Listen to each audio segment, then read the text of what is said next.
Alright, what's up everyone, OJ here, welcome back to another video. Today we've got a bunch of great topics to get into, but before I do, please make sure you hit that like button, subscribe if you're someone new, and click that notification bell to get my videos first as we push towards the new year here on PlayerEssence. So let's go ahead and jump right into the first topic, and that is what is going on with the Wii U to Nintendo Switch ports. This is something that I've wanted to talk about for quite some time now, and I saw my boy Stealth put up a poll on Twitter, and I think I've talked about it too before in the past when it comes to what Wii U games are going to come over to the Nintendo Switch in 2022. Now, they are running out. Nintendo does not have a lot of Wii U games left over. That generation was pretty much a wash or a blur for Nintendo when it comes down to it, but as we've seen with a lot of other Wii U games that have come over to Nintendo Switch, the system actually had a lot of great titles, and people are realizing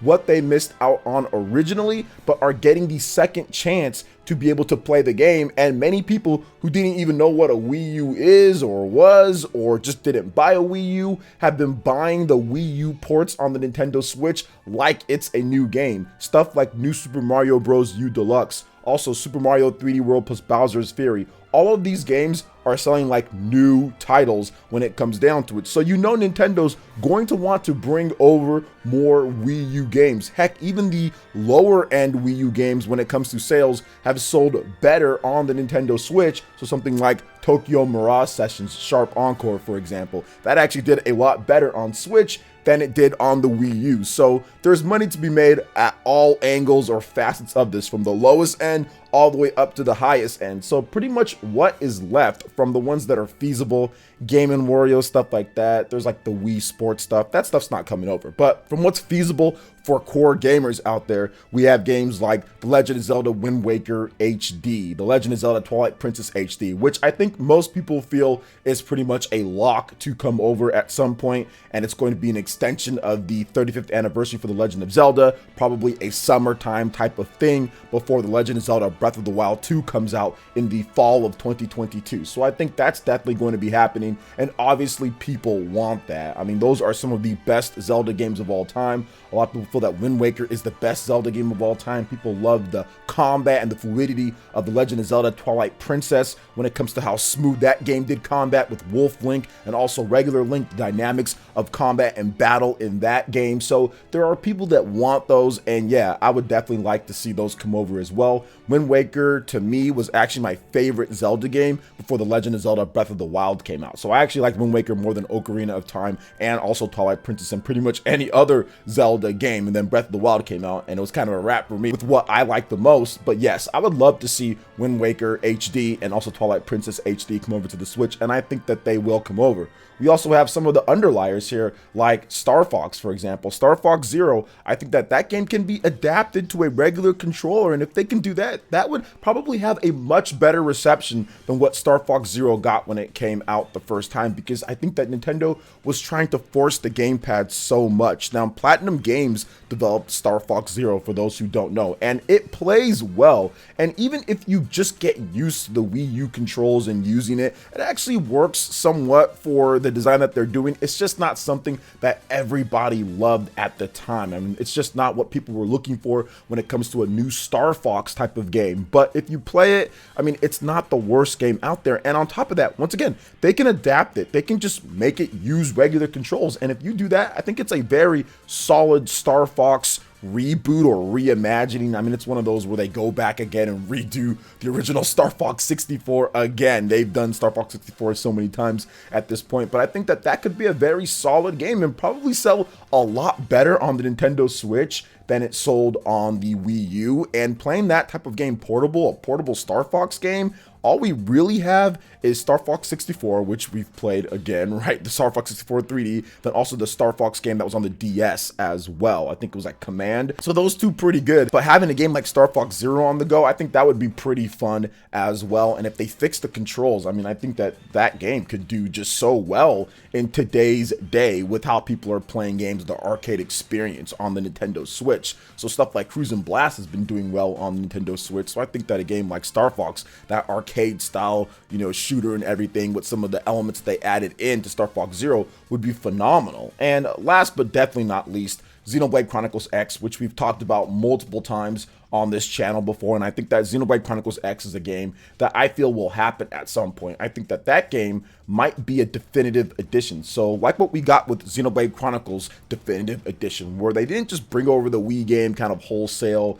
just say, hey, here's the Wii game. They actually went back and redid some things, added in new content, added in a whole part after you beat the game with Future Connected. I mean, they did quite a number of things for that, which it did take longer than maybe what you would have expected to see, because Xenoblade Chronicles 2 came out in 2017. You would have thought, hey, maybe they might want to get Xenoblade Chronicles ready to go on the Switch before that. But it took a little bit longer because they were doing some extra stuff to it. I think that could be the same case here with Xenoblade Chronicles X. But I think out of all of these games, Xenoblade Chronicles X is the most intriguing game to me because it's never been re-released. All these other games are actual re-releases that have happened already before. So Wind Waker originally on the GameCube, right? Then they brought it over to the Wii U. Then also Twilight Princess originally on the Wii and the GameCube. Then they brought it over to the Wii U, then bringing it over again at this point, right? So I think these games, we've already played those quite a number of times. Now, not everybody, I know not everybody has or has the systems to play them,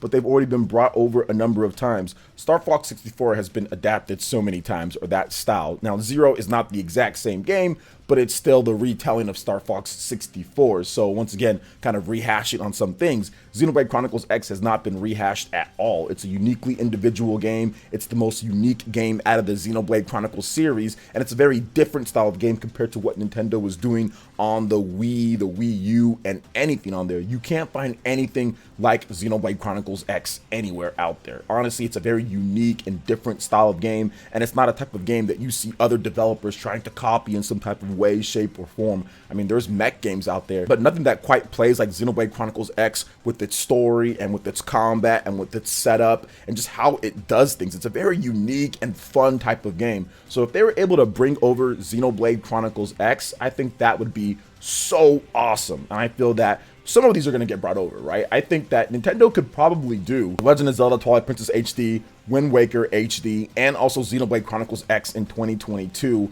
And this could be the last frontier for the Nintendo Switch before they start really gearing up for the next generation system, because Nintendo definitely is already starting that. They've even mentioned it in their investor meetings, saying like, hey, you know, we're working on the next thing. We still don't have like the exact like nailed down everything, but we're still working on the next Nintendo Switch system, next integrated hardware and software system. So it's going to be like another Switch, and it's probably going to be backwards compatible. They're going to use Tegra. They have a big deal with them. So I feel that things are kind of like leading right into, you know, these Wii U games being able to come over, and then Nintendo making a lot of money on them, but adapting them in the right way, making sure that it's not something that comes out and it's not so good, because all of the Wii U ports so far have been absolutely phenomenal. Sometimes you could mess up these conversions, right? We've seen it with emulation and what Nintendo's doing with Nintendo Switch Online plus expansion pack. So you have to make sure when you port these games over that you do a phenomenal job, because sometimes some of these ports don't work the way that you intend them to work. So I'm glad with what Nintendo's been doing with their ports. I think that they've done a great job. Super Mario 3D World plus Bowser's Fury, another game where they didn't just bring it over, but they added in online play. They improved in terms of the look of the game, and they also added in a huge section with Bowser's Fury. I love when developers do stuff like that. I love when Nintendo does that, when we not just get the regular wholesale game, but they actually add in some extra content and value to the game, because they're going to be charging $60 for it. So I love when they actually do stuff like that. Even with New Super Mario Bros., that game gets like a lot of flack, but at least they included Super Luigi U with it, which is a separate standalone game DLC as well. And they just packed everything into there and said, here you go, you can play this. And it's been very successful for them, actually more successful than a game like Mario Maker 2, which is a brand new game, but I think that's because of the ease of use and accessibility compared to what Mario Maker does. So very good across the board here, but I think that Xenoblade Chronicles X is that game, but I feel that we're going to see both of them, or at least all three of them,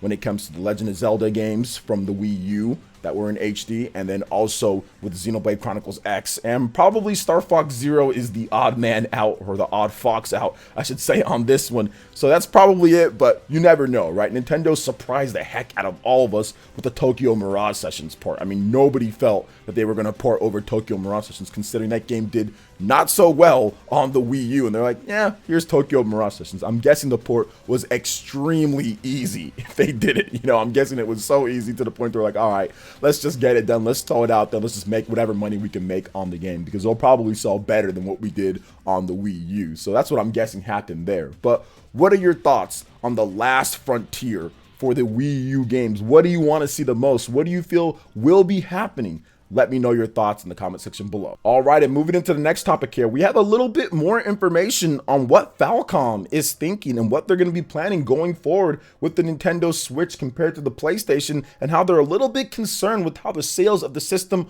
are doing in Japan. Now, shout out to my man Stealth once again, who posted this via Twitter, and he stated that in a Falcom presentation, Famitsu is predicting 22 million units of Switch software sold and 2 to 3 million units of PS5 software sold in 2022. Not surprising, but explains why Falcom in particular has been talking so much about changing strategies. Now, you guys can check out the full presentation. It is in Japanese. I'll have a link for you guys as well. But I wanted to elaborate on this because we've discussed it quite a number of times, but now we actually have some slides presentation where Falcom is discussing it, saying like, hey, look, Famitsu, who's the authority when it comes to reporting on sales, is tracking all of this. We're selling our games in Japan first and foremost. Remember, Falcom is not a Western company. They aren't like Square Enix. They aren't like Bandai Namco, where they're going to pick up a majority of their sales in the West first and foremost, because they're going to be doing worldwide launches. Falcom doesn't do that. Falcom heavily relies upon the Japanese base first and foremost, because their games don't get localized for like another year or sometimes even 2 years later. So this is a very important thing for them, more so than Square Enix or Bandai Namco or some of the other bigger Japanese developers and publishers out there. Falcom is not that. However, Falcom makes some phenomenal games. They make the E series, they make the Legend of Heroes, Kudo no Kiseki. I mean, they make some great titles that people do love. However, they've ran into some issues lately, especially with the latest game, Kudo no Kiseki, that game not selling so well in Japan because of the decline of the PlayStation brand in Japan, because Sony has pretty much declined a lot in there since the heyday of the PlayStation 2, and also since even Falcom's heyday of like the PS Vita, the PS3, PSP, like when they put out games on there, the game sales were considerably higher. Falcom was making a lot more money. So you can kind of see that they're a little bit worried here with that, because the forecast for PlayStation games in Japan is terrible. No PlayStation 5 games really ever chart whenever they come out, and when they do, they're so low on the charts. You don't ever see them at the top of the chart. Sometimes you'll see the PS4 Western games come out, or if Sony comes out with the first party game, but you don't see a lot of PlayStation games charting, and the sales so far have been pretty bad.